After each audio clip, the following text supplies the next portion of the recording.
I've seen a lot of people talking lately about how rock and roll is dead. And I don't believe it's dead, but it isn't doing all that well, at least not in the popular imagination. And I think that's the key word. Why isn't rock taking over the charts? Because it's forgotten what it is. It's forgotten its heart, and I think we need to go back to that. Rock and roll is a music of fantasy. And, well, that imagination hasn't really been alive and well within it in quite some time. So, I want to talk about that on today's Project Shadow. Can you hear me? I have something to say.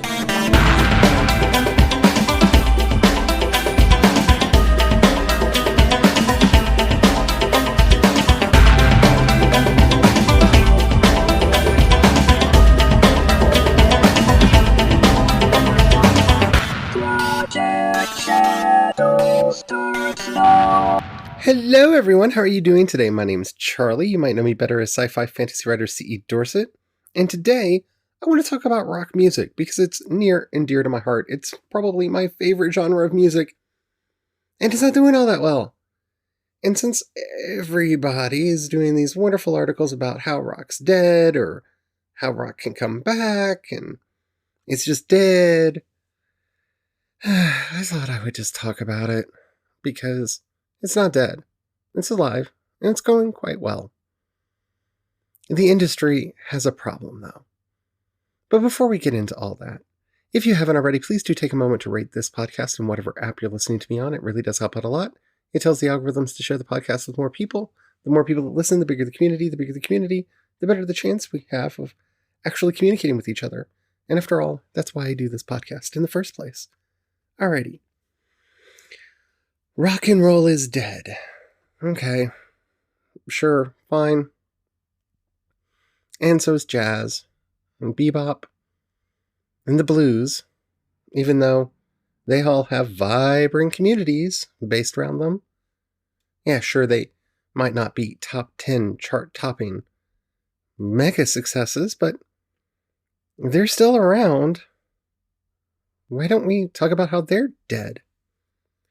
Well, I think it's because rock used to dominate the charts for such a long time, and rock actually displaced jazz as the number one pop genre in the United States until we decided that pop music was different from rock music, and it went off to become its own thing.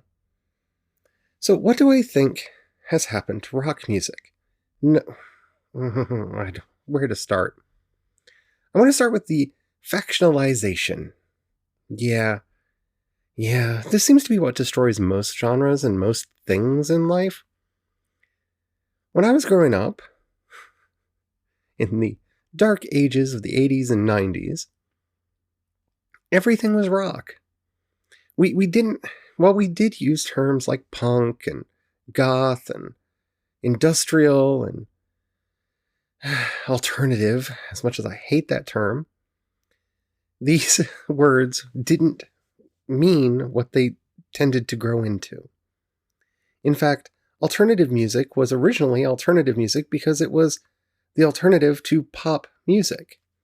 Until, of course, a whole bunch of alternative bands ended up becoming popular, and then, it became a genre in and of itself. And that, to me, is the beginning of the death of rock music. Because now we have an arbitrary line drawn right down the middle of it, where you have alternative acts and you have rock.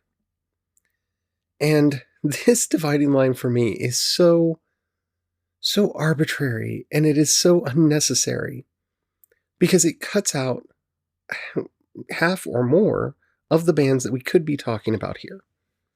But it's a distinction that had value and merit because of the second thing that killed rock music, and that would be Eddie Vedder and Kurt Cobain.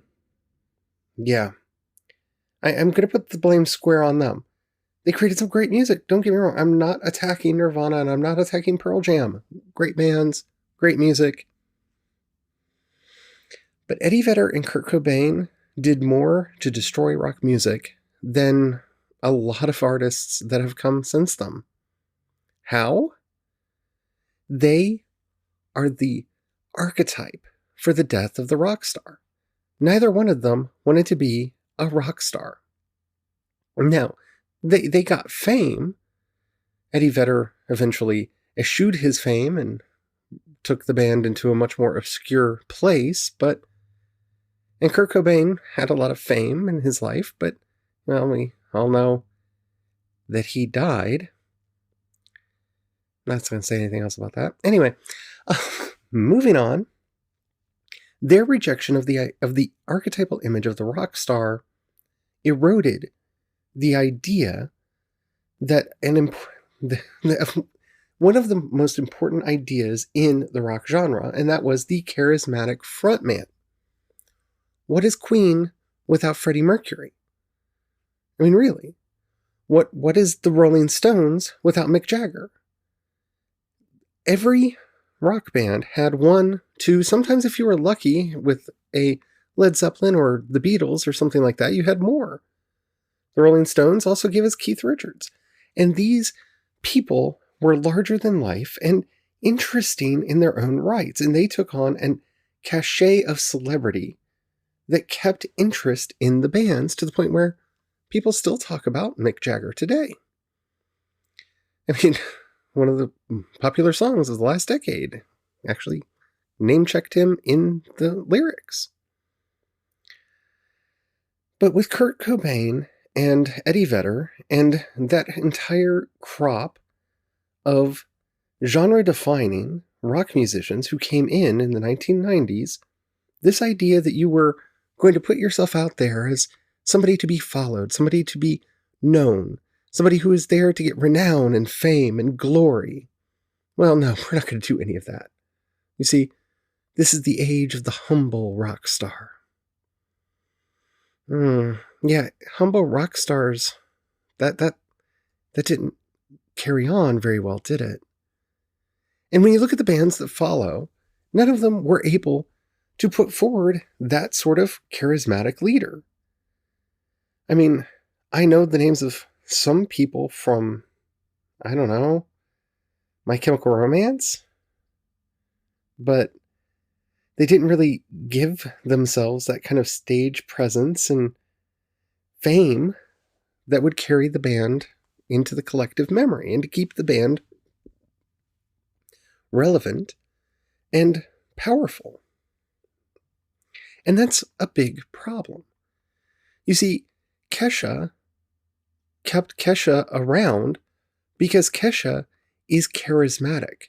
Now, I don't want to get into a whole thing about her music because I personally love Kesha, but it's her personality that for those years when she was not allowed to record anything, as a personality, she was so interesting that she stayed in the news. She stayed in the headlines. She stayed relevant. People cared about her. So that when music eventually started coming back out, she didn't lose her fan base. And we can talk about Kanye West, we can talk about Drake, we can talk about Migos, we can talk about any number of hip-hop pop artists. And Taylor Swift is a master of this.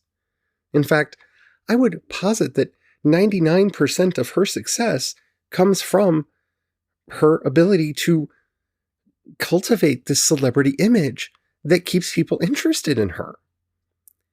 And I'm not saying that rock music should be all about image, but let's face it, rock music is all about image and always has been, from Elvis Presley to Kiss to the grunge musicians that tried to bring about the death of the artist. Image is a very important and very powerful element in pop culture.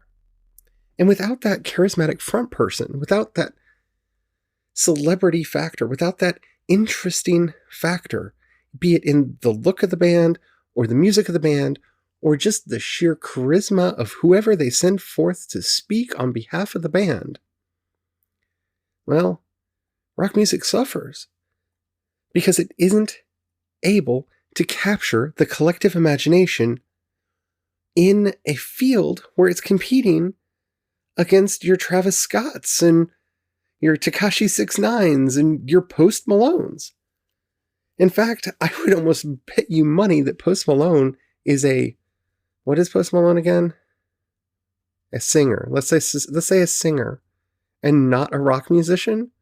It's because it's easier to sell him as whatever he is than if he was a rock musician. But he carries himself like a rock star. He acts like a rock star. He has all of the cachet of a rock star, and thus is able to grow a significant fan base, have significant hits, and keep himself relevant.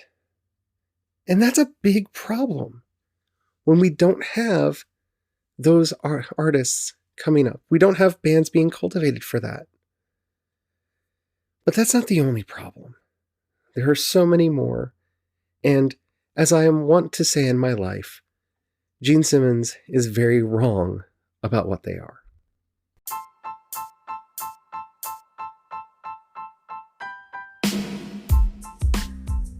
Streaming killed the radio star in very much the same way as music videos did before.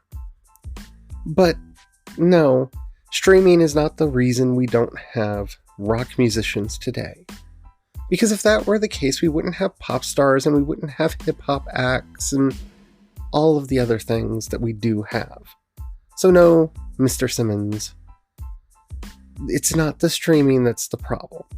It's an industry problem that every creative industry is having to deal with, from your movies and television that are having to deal with the Netflixes and all of the Hulus and the Disney Pluses and the HBO Maxes, to the musicians that have to deal with the Spotifys and the Apple Musics, and is Tidal still a thing?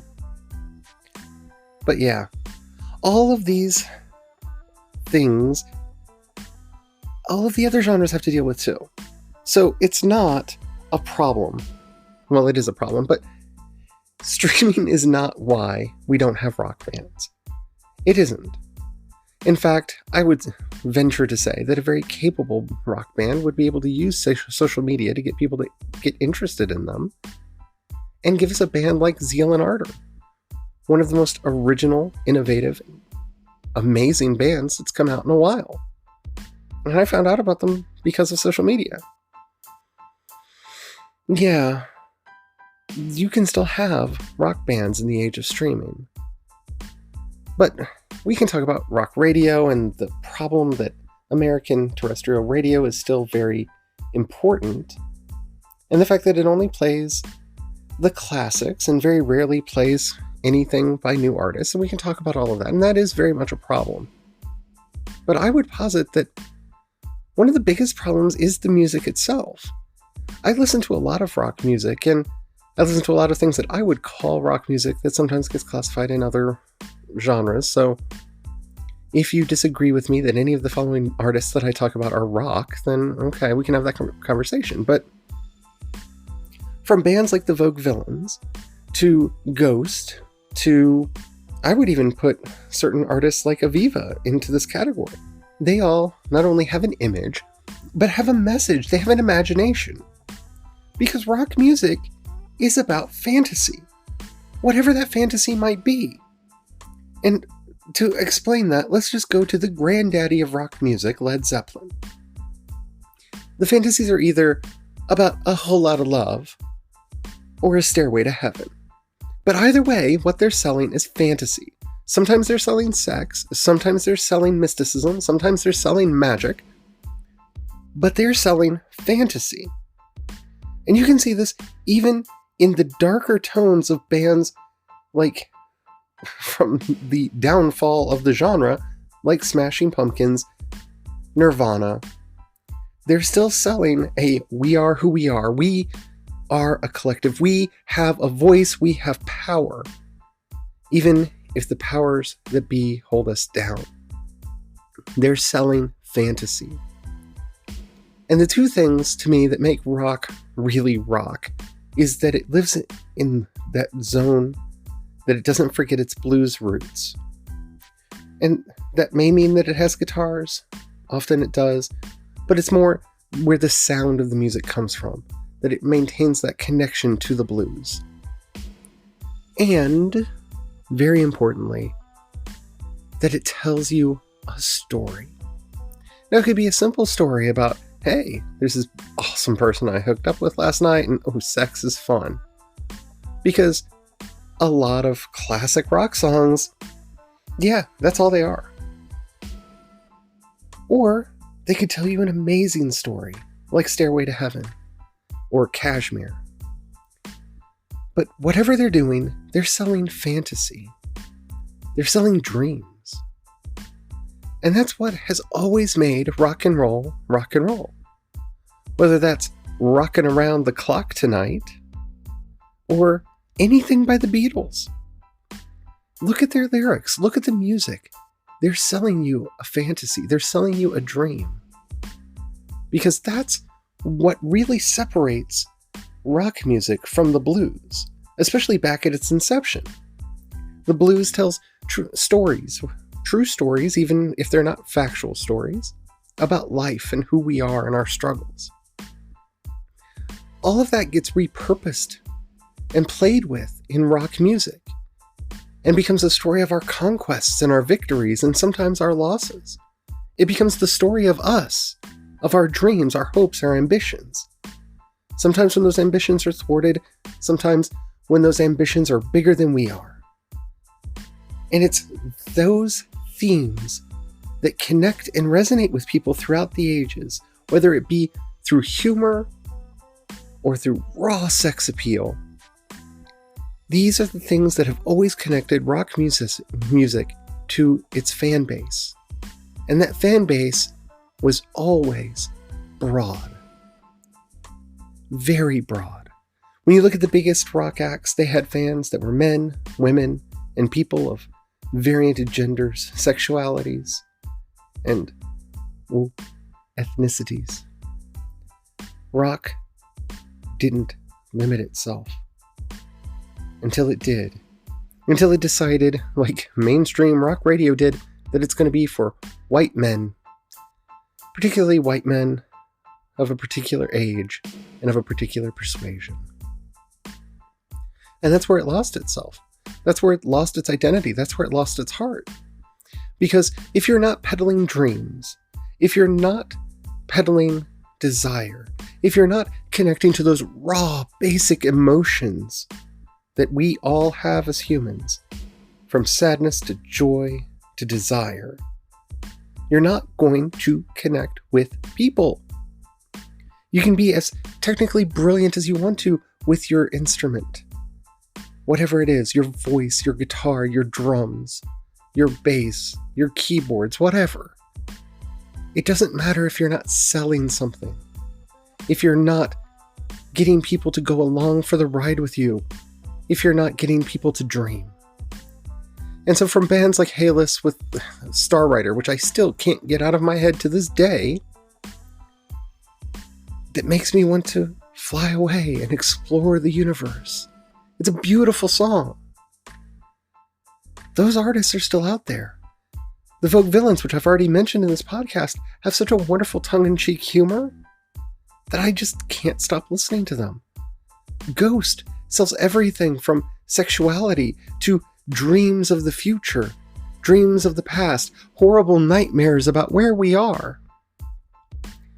And they've constructed a narrative around themselves to sell the fantasy, which is one of the reasons why they're one of the biggest bands in rock right now. It's the fantasy that makes rock music powerful. So, yeah, you can sit around and talk about your feelings and how much you love this, that, and the other thing, or how brilliant you are about this, that, and the other thing. If you want to connect with people, you have to connect to their basic emotional states. And yeah, we can talk about how innovation's important and this, that, and the other thing. But the real problem with rock is a lack of charisma. It's not farming for charisma. That's not what it's looking for. And that's fine. It can remain a niche. If jazz stopped doing that a long time ago. It stopped looking for its Duke Ellingtons and decided to find people that were just proficient at playing the music.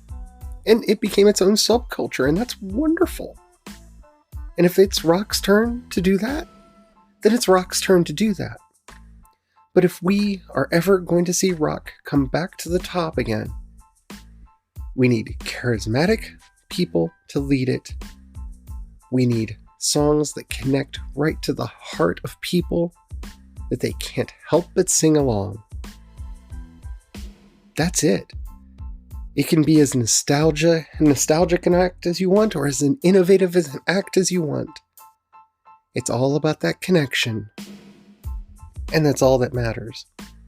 I would love to hear your thoughts on this. If you have any questions, comments, or topics you'd like to hear discussed on the show, in the show notes you'll find a link to the voice message system. Keep it short, keep it clean, so I can use it on the show. I would love to hear from you. You can also hit me up on social media. I am C. Dorsett on both Twitter and Instagram. And you can find links to everything that I do over at projectshadow.com. If you've got $1 that you can pass my way, you can join the project by going into those same show notes and either clicking on the listener support or my Patreon. As little as $1 a month, you can join the project and help me to do everything that I do, and thank you to everyone who already does that. If you don't have any money right now or you don't feel like giving, that's perfectly alright, but if you know somebody that you think would like what I'm doing, please share the podcast or whatever it is with them. That really helps more than you know. Alrighty, so until next time, don't forget to have the fun. Bye.